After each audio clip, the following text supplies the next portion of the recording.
칼빈 기독교 강요 첫 번째 책 창조주 하나님에 관한 지식, 하나님에 대한 지식에 대해서 저희들이 함께 나누고 있었습니다. 11번째 장에는 하나님을 가시적 형상으로 나타내는 것은 불경건한 일이며 일반적으로 우상을 만드는 것은 참 하나님께 반역하는 사람이다 라는 그러한 내용으로 다루고 있었습니다. 오늘은 특별히 그 형상에 관한 내용 중에서 그 천주교에 대한 내용을 칼빈이 다루고 있습니다. 그래서 그러한 부분 함께 나누겠습니다. 여태까지 제가 가르쳐 드렸던 내용을 요약을 하면은 우리가 하나님을 올바로 예배하고 싶은, 하나님을 더 잘 예배하고 싶은 그런 마음은 사람 속에 다 있는데 형상을 통해서 예배를 하면 하나님을 더 잘 예배할 수 있을 것 같다라는 그러한 생각이 들어올 수가 있거든요. 그런데 성경적으로 우리가 따져보고 실제로 삶에 종교적인 삶에 그런 걸 적용해보면 결과적으로 하나님을 더 잘 못 예배하게 되더라 라는 내용을 다루고 있는 것입니다. 다섯 번째 주제 한번 보시겠습니다. 성경은 다르게 판단한다. 형상들은 교육받지 않은 사람들을 위한 책이다 라는 매우 오래된 속담을 나도 알고 있습니다. 그러나 성령께서는 이와 전혀 다르게 선언하고 있습니다.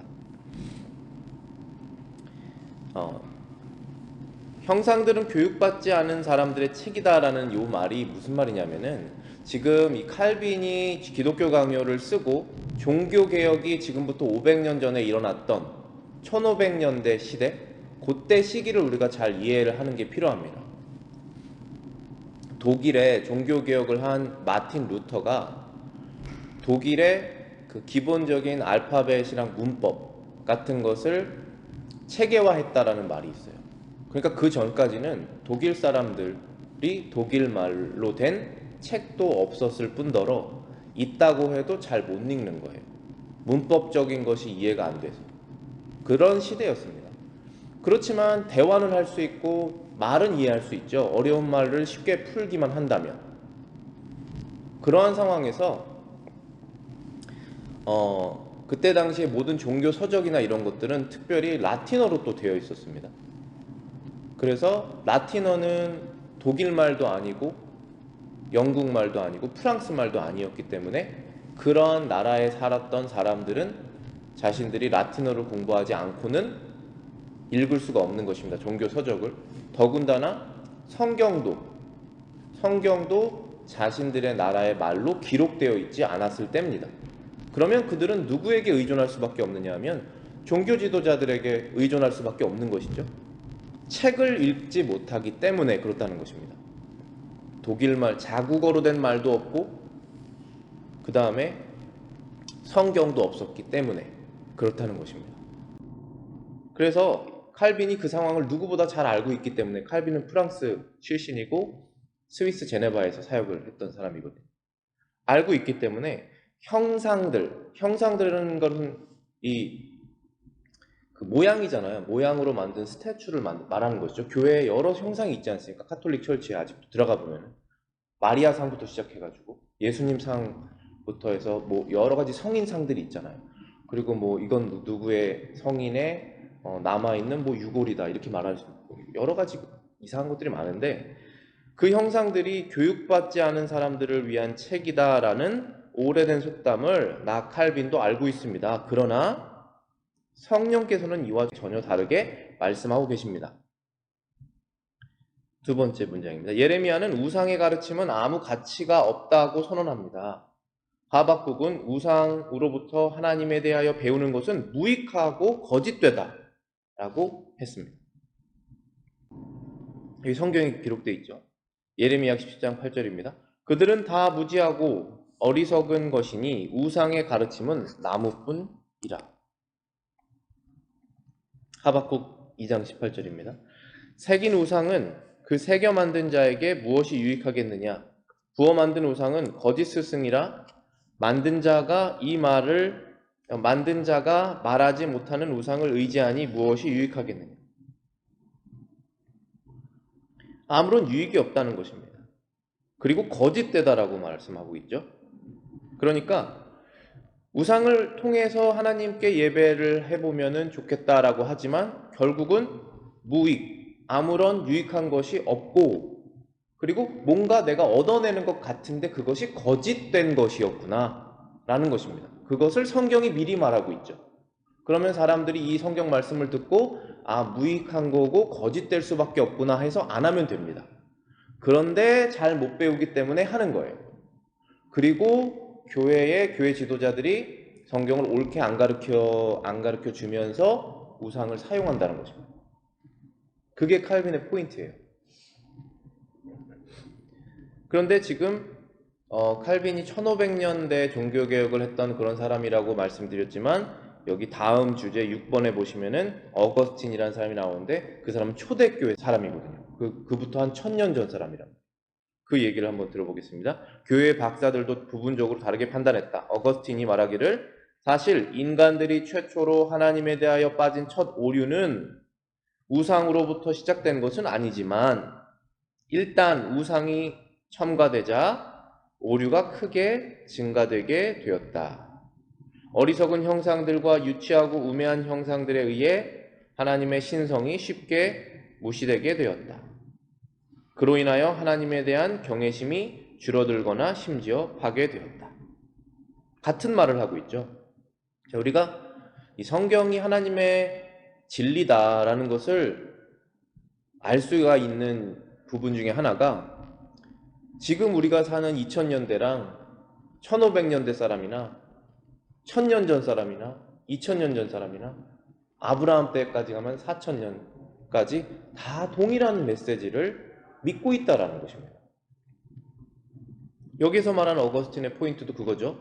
우상은 안 된다. 형상으로 예배드리는 거 안 된다 라고 말하면서 이렇게 말합니다. 인간들이 최초로 하나님에 대하여 빠진 오류, 그러니까 첫 번째 죄를 말하는 거예요. 이거는 원죄를 말하는 것입니다. 그것은 우상하고는 상관없는 것이었습니다.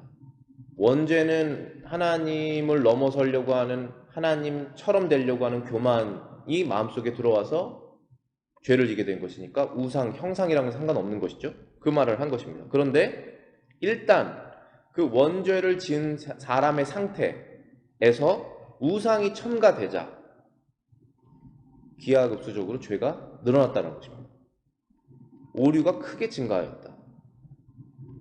어리석은 형상들과 유치하고 우매한 우상들에 의해 뭐가 무시됩니까? 하나님의 신성이 쉽게 무시되게 되었다는 것입니다. 이 하나님의 신성, 신적인 그 성품, 그 존재는 아무리 정교하고 아름다운 형상을 만들어도 표현이 안 되기 때문에 그것으로 예배하는 순간 하나님의 신성이 무시되게 되는 것이 시작이 된다는 것입니다. 그로 인하여서 하나님에 대한 경외심이 줄어들거나 심지어 파괴된다. 굉장히 종교적인 행위를 계속하고 있는 것 같은데 실제로는 하나님에 대한 경외심이 줄어들고 있었다는 것입니다. 그리고 마지막에 그는 파괴된다는 것입니다. 그러면 하나님의 천국에 들어갈 수 없겠죠.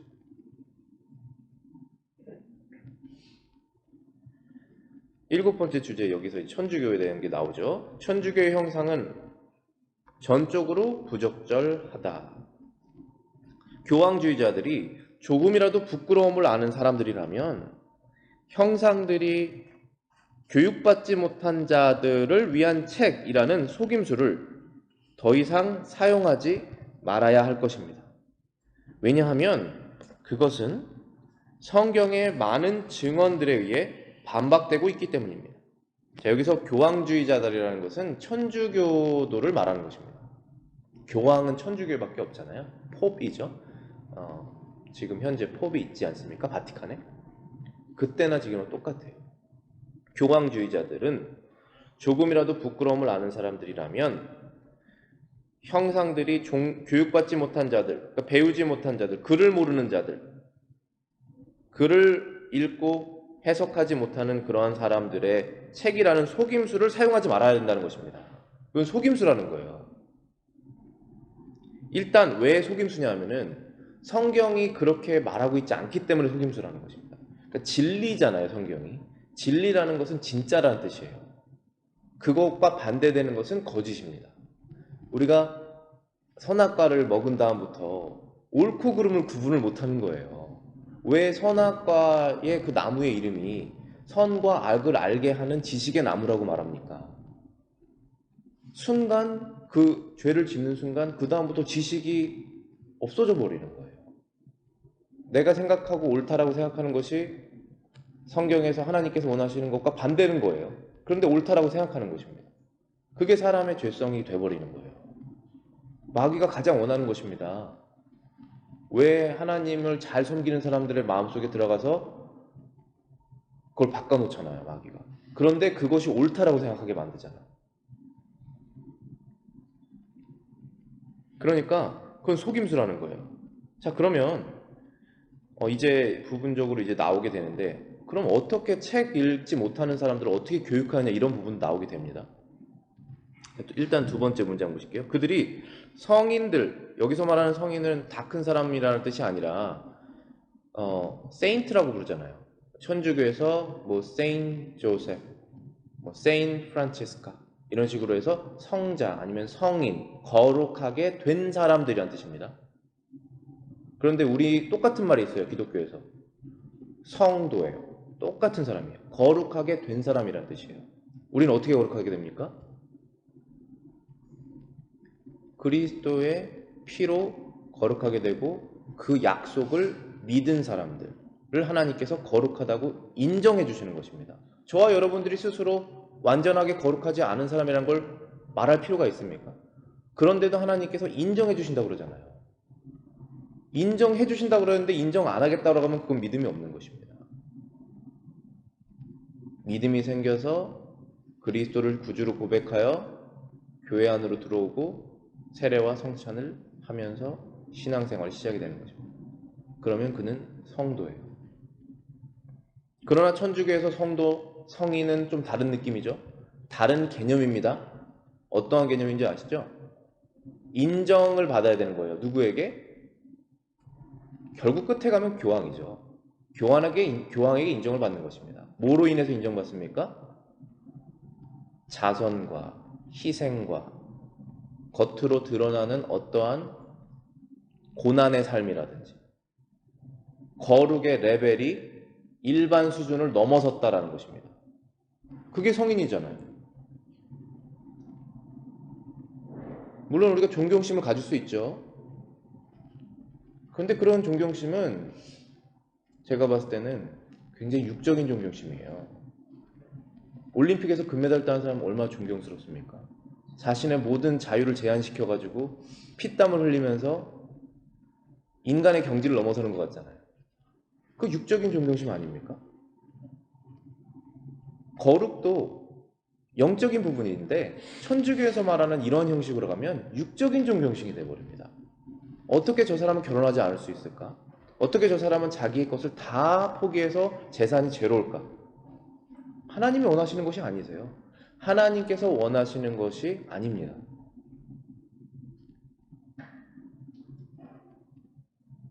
여기에서 말하는 성인이 그런 거예요. 그래서 두 번째 문장에 보시면 그들이 성인들에게 바치는 그림이나 형상들은 가장 타락한 욕망의 본보기가 아니겠습니까? 오히려 칼빈은 그 성인을 추구하는 것이 완전히 육적인 것이다 라고 드러내버리게 됩니다. 세 번째 문장입니다. 교회가 의무를 다했다면 교육받지 못한 자가 있을 수 없다. 칼빈이 프랑스 출신인데 스위스에서 사역을 했고 지금 유럽의 많은 나라에 자기 자국어로 된 성경이 없다는 것도 다 알고 있는 그런 상태예요. 그런데 교육받지 못한 자가 있을 수 없다라고 말하는 것은 교회에 가르치는 지도자들이 잘 가르쳤다면 성경 진리를 사람들이 알아야 된다는 것입니다. 읽어야 된다는 뜻이 아니에요. 머릿속에 알고 마음으로 믿는 그것이 생겼어야 된다. 그 말을 하는 것입니다. 구약도 똑같아요. 구약 성경 때도 누구든지 다 히브리어를 읽을 수 있었던 상황은 아닐 거예요. 특별히 우리 아이들도 똑같잖아요. 아이들도 프리스쿨 들어가기 전까지 영어 한글 모르지 않습니까? 그런데 하나님의 복음 알 수 있잖아요. 그런 말을 하는 거예요, 지금. 하나님께서는 말씀의 선포와 성례전을 통하여 모든 사람을 위해 공통된 교리가 교회에서 공포되도록 명령하셨습니다. 이 교회, 믿는 사람들의 공동체잖아요. 이곳에서 계속적으로 선포돼야 되는 것을 명령하신 것이 말씀과 성례전이다라고 말씀하셨습니다. 알려주고 있습니다. 하나님의 말씀 성경이 선포돼야 되고, 그리고 성례전이라는 것은 세례와 성찬을 말하는 거예요. 이것이 선포되는 것입니다. 그것을 통해서 사람들이 공통된 교리, 그러니까 성경에서 가르치는 가르침을 배워야 된다 라고 말하고 있습니다. 그러면서 더 직접적으로 천주교의 오류를 얘기하고 있습니다. 5번째 문장입니다. 그렇다면 교황주의자들이 말하는 배우지 못한 자들은 누구란 말입니까? 누가 배우지 못한 자들입니까? 라는 것입니다. 그들은 바로 주께서 자기 제자들로 인정하신 사람들입니다. 예수님의 천상의 도인 계시를 받은 사람들입니다. 그들은 예수님의 나라의 구원의 비밀로 교육받기를 원하는 사람들입니다. 여기서 말하는 것이 천주교에서 말하는, 그러면 교육받지 못한 사람들을 위해서 성경 대신에 여러 가지 형상을 통해서, 성인 형상을 통해서, 마리아 형상을 통해서, 예수님의 형상을 통해서 하나님을 예배해야 된다. 이 사람들은 교육받지 못했기 때문에 라고 말하는 그 사람들은 누군지 아십니까? 라고 말하는 것입니다. 그들은 주님께서 자신의 제자로 인정한 사람들입니다. 라는 것입니다. 예수님을 믿고 고백한 사람들이잖아요. 그들이 교회에 모여 있지 않습니까? 그들을 잘 가르쳐야 되는 목적에 대해서, 그 의무에 대해서 지금 말하고 있는 것입니다. 그들은 예수 그리스도께서 그들을 위해서 죽으시고 그들을 제자로 인정한 사람들입니다. 그들은 예수님의 하늘의 가르침, 천상의 도, 계시, 이 성경 말씀을 마음속으로 믿은 사람들입니다라는 것입니다. 그들은 예수님의 나라의 구원의 비밀로 교육받기를 원하는 사람들입니다라고 말하는 것입니다.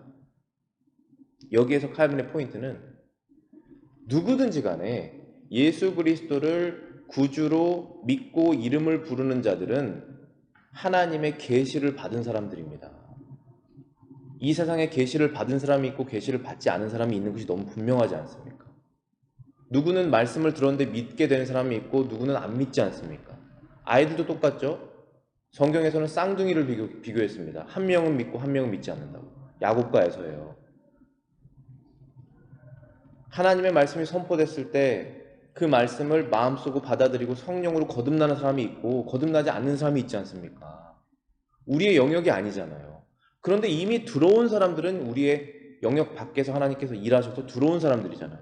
그들을 교육받지 못한 사람들이다 라고 해서 형상으로 예배드리라고 하는 것은 교회에 할 일이 아니라는 거예요. 그들은 여기에서 하나님의 말씀으로 교육받기를 원하는 사람들이고 예수님께서 자신의 제자로 인정하신 사람들이다. 그들을 그렇게 여겨야 된다라고 말하고 있는 것입니다. 6번째 문장입니다. 사실 나도 오늘날 그러한 책들 없이는 교육될 수 없는 사람들이 적지 않다는 것을 인정합니다. 그러나 그들이 이렇게 어리석게 된 것은 성경의 가르침을 우상의 속임수로 대체한 것 때문이 아니고 무엇이겠냐고 그들에게 묻고 싶습니다. 천주교 지도자들이 교육하는 책임을 우상에게 위임한 이유는 그들이 복음에 대해 벙어리였기 때문입니다.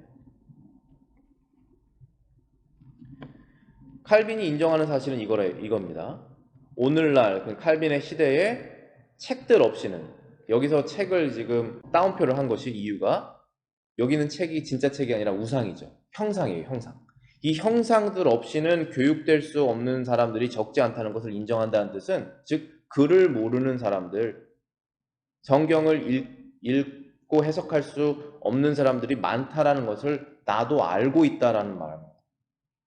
그러나 그 현상이 발생한 이유가 교회의 책임이라는 거예요. 여기서 말하는 건 천주교죠. 그들이 이렇게 어리석게 된 것은 성경의 가르침을 우상의 속임수로 대체한 것이 그 이유다라고 말하는 것입니다. 천주교 지도자들이 교육하는 책임을 우상에게 위임한 이유는 그들이 복음에 대해서 벙어리였기 때문이다라는 것입니다. 이 말이 정말 진리예요. 목회자를 교회에서 가르치는 지도자지 않습니까? 교회에서 목사가 예수 그리스도에 대한 복음을 자신이 믿지 않으면 말할 수가 없어요. 벙어리예요. 그런데 이때 당시는 그런 사람이 너무나 많았어요. 왜냐하면은 하나의 직업이고, 그리고 위에서 이 계급적으로 내려오지 않습니까? 그 교황이 밑에 주교를 세우고 주교가 밑에 로컬 철치에서 일하는 사람들이 이렇게 세우지 않습니까? 그러면은 세워지면 그냥 그 일을 해야 되는 거예요. 그런데 믿음이 없습니다. 그럼 말을 할 수가 없잖아요. 그럼 대체를 하는 것입니다. 뭐로 대체하는? 어떤 것으로 대체를 하는 거예요. 그것이 형상이었다는 것입니다. 그렇게 했기 때문에 사람들이 복음을 몰랐다. 그렇게 한 이유는 그 말씀을 전해야 되는 사람이 복음을 믿지 않았기 때문이다 라고 말하는 것입니다. 그래서 복음을 믿지 않으면 뭐를 합니까? 종교 생활을 시작하게 됩니다. 거룩한 것으로 자신의 뭔가를 채우려고 하는 거예요. 그러면서 나는 이걸 했다, 나는 저거를 했다, 나는 이걸 하지 않았다, 저걸 했다, 하지 않았다로 자신의 거룩을 자꾸 가늠하는 것입니다. 그게 종교 생활이잖아요. 왜 사람들이 1000배를 합니까? 1000번 절을 왜 하겠습니까? 거기에 자기 종교심이 있잖아요. 왜 천주교 사람들이 그 묵주라고 그러냐? 그걸 계속 돌립니까? 하루에 1000번 기도하지 않습니까? 그 사람들? 한 번 돌리면 한 번 기도한 것이면 그 구슬 하나 돌리면 그게 무슨 기도입니까? 그거라도 하는 거예요. 예수 그리스도 안에 있는 믿음이 없기 때문에 자신의 죄를 씻을 수 있는 방법을 모릅니다. 그렇지만 씻고 싶은 거예요. 두려움이 있기 때문에. 신이라는 존재를 부정할 수가 없어요, 사람이. 이 세상에 얼마나 많은 우연이 있습니까? 자신의 손을 벗어나는 일들이 많잖아요. 그것을 해결하고 싶은 거예요. 그래서 종교를 택하는 것입니다. 그리스도를 모르기 때문에. 그러한 자들이 교회의 지도자였고, 그렇기 때문에 교회의 성도들이 그렇게 됐다 라고 말하고 있는 것입니다. 자, 7번입니다. 7번째 문장입니다. 바울은 복음을 옳게 전할 때 그리스도께서 십자가에 못 박히신 것이 우리 눈앞에 밝히 보이리라고 증언했습니다.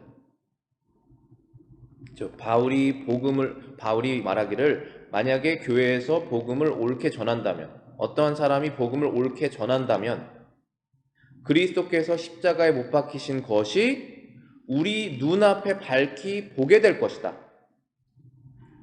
라고 말했다는 것입니다. 성경에서. 갈라디아서 3장 1절이죠.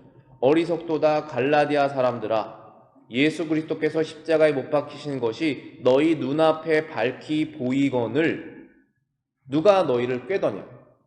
예수님께서 십자가에 달리신 것이 갈라디아서를 쓴 바울보다 훨씬 전 얘기거든요. 지금 1, 20년 전 얘기일 거예요.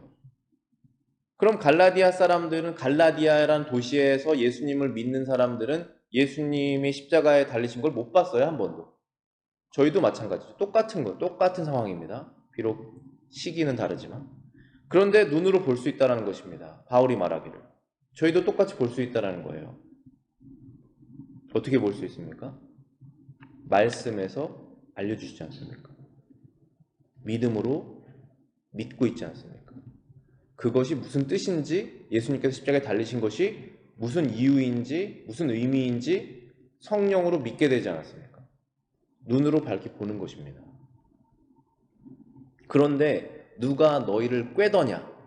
누가 너희를 속이느냐라는 것이죠. 이거는 믿음에서 왜 다시 종교생활로 가느냐라는 거예요. 믿음으로 구원을 받았는데 왜 구원받지 못한 사람처럼 종교생활을 해서 구원받을 수 있는 것처럼 왜 속았냐라는 거예요. 그래서 이 지금 칼빈이 말하는 포인트로 쉽게 말씀드리면은 이제 형상이 없이 하나님 말씀을 내가 마음속에 받아서 믿음이 생겼는데, 그럼 이제 형상은 전혀 필요가 없는 상태가 된 것인데 왜 다시 형상으로 하나님을 숭배하려고 하느냐라는 말이 될 수 있는 것이죠. 그래서 그를 이어나가는 거예요, 지금 칼빈이. 다음 문장입니다. 이 교리를 바르게 그리고 충실하게 가르쳤다면 교회 안 여기저기에 세워진 많은 나무, 돌, 은, 금으로 만든 십자가가 무슨 소용이 있겠습니까? 소용이 있다는 거예요? 없다는 거? 없다는 것이죠. 소용이 없다는 것입니다. 왜냐하면 하나님의 말씀이 어디에 새겨졌기 때문에 그렇습니까? 사람의 마음속에. 내가 가는 곳, 눈을 감아도 내 마음은 있지 않습니까? 내가 가는 어느 곳에든지 내 마음속에 예수님의 십자가가, 하나님의 말씀이, 모든 것이 새겨져 있기 때문에 형상이 필요 없다는 것입니다. 교회 안에. 바르게 충실하게 가르쳤다면이라고 그랬죠. 그 내용을 한 번 더 정리하고 있습니다, 칼빈이. 그리스도께서 우리를 위하여 저주를 담당하시기 위해 나무에 달려 죽으심으로 그리스도의 몸을 들여 우리의 죄를 속량하시고 그의 보혈로 우리의 죄를 씻어주시고 그리하여 우리를 하나님 아버지와 화목하게 하신 이 사실을 충분히 가르쳤다면 말입니다. 이 한 가지 사실만을 가지고도 교인들은 수천의 목석, 은금으로 만든 십자가로부터 보다 더 잘 배울 것입니다. 이 내용이 복음이잖아요. 이 복음은 말귀를 알아들을 수 있는 2살, 3살 만으로 그 아이들부터 가르칠 수 있는 내용이에요. 그렇죠? 그런데 성인들이, 다 큰 어른들이 비록 자기 말로 된 말을 못 누른다고 해서 못 가르칠 이유가 뭐가 있습니까? 그 얘기를 하는 거예요, 지금. 마지막 9번째 문장입니다. 칼빈이 결론적으로 그런데 왜 천주교에서는 계속 형상 숭배를 하느냐? 그 결론이 이겁니다. 아마도 저 탐욕에 찬 자들의 마음과 눈은 어떤 하나님의 말씀보다도 금이나 은에 더 집요하게 고정되어 있을 것입니다. 그래서 못 벗어나온다는 거예요. 참 아이러니하죠.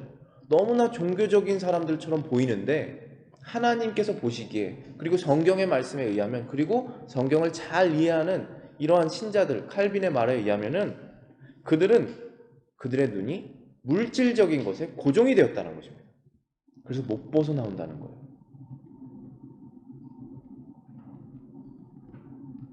그래서 우리가 잘 구분을 해야 돼요. 뭐를 구분해야 되냐면은 우리가 하나님의 영광을 위해서 사는 하나님의 백성들인데 성경에서 항상 이 세상에서 악한 자들이 잘 되는 것을 부러워하지 말아라, 그런 말씀하시거든요. 근데 이 악한 자라는 것이 누가 과연 악한 자냐? 그러면 정말 범죄를 저지르고 경찰의 눈을 피해서 도망다니면서 돈을 모으는 그런 사람들만 악한 자냐? 그렇지 않습니다. 하나님이 없다라고 생각하고 열심히 자기의 삶을 사는 사람들이 있잖아요. 그들도 하나님께서 지옥으로 보내는 자들이에요. 거기에서 헷갈리면 안 됩니다. 그럼 그들은 왜 그렇게 열심히 자신의 자유를 제한하면서 시간을 쪼개면서 열심히 사느냐? 이 지금 천주교 내용과 똑같은 거예요. 자신의 탐욕이 물질적인 것에 집요하게 고정되어 있기 때문에 해낸다는 것입니다. 그거를 교회 안에서도 이어서 간다는 거. 이건 굉장히 영적인 내용이에요.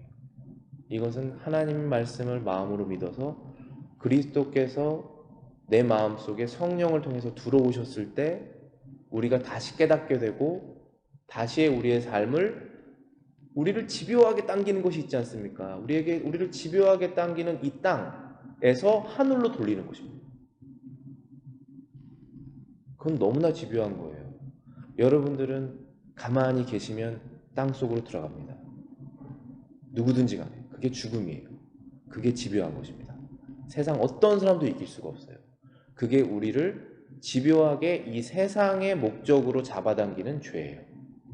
거기에서 우리를 자유롭게 하신 것입니다. 예수님께서. 왜냐하면 더 큰 것이 있으니까. 그리고 더 일시적인 것이 아니라 영원한 것이 있으니까. 그렇다는 것입니다. 그 믿음이 생길 때 우리는 정말 그 집요한 곳에서 완전하게 자유롭게 된다는 것입니다. 그러니까 그것을 가르치고 교회에 들여오지 말아라. 그것이 하나님의 지혜로운 말씀이신 것. 기도하고 마치겠습니다.